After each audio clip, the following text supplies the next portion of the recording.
Did Perseverance rover just find the first signs of life on Mars? Over a year after exploring a crater that is believed to have been home to a lake and volcanic eruptions in its ancient past, the Perseverance rover might have finally hit the jackpot. NASA in a briefing has said that the SUV-sized rover has picked up the most organic-rich material from the crater. However, it does not mean there could have been life. It simply means there could be chances of some unique discoveries hiding in the future when these samples arrive on Earth in the final years of this decade or the early years of the next.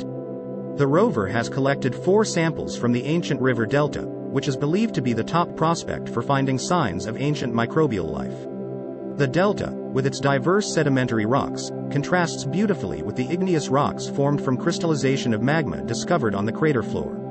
This juxtaposition provides us with a rich understanding of the geologic history after the crater formed in a diverse sample suite.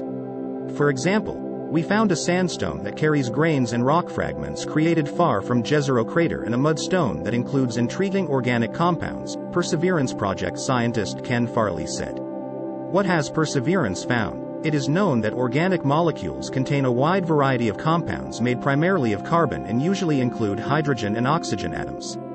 These molecules also contain nitrogen, phosphorus, and sulfur, and the presence of these specific molecules is considered to be a potential biosignature, a substance or structure that could be evidence of past life.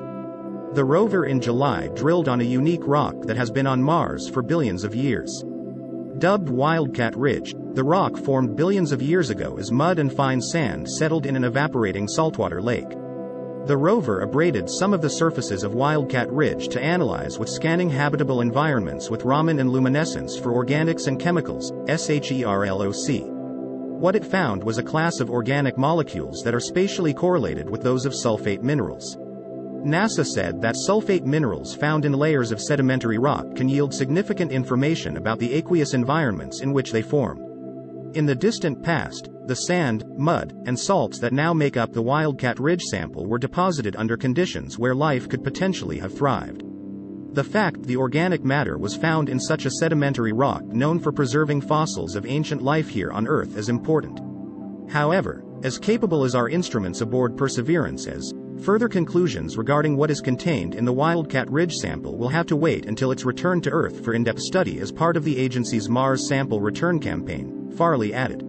Scientists are excited to analyze these rock samples when it arrives on Earth in the later years of this decade, as a global program has been put in place to launch missions to the Red Planet to retrieve these samples. Let us know your thought on this in the comment box. For daily video updates, subscribe to Only Facts.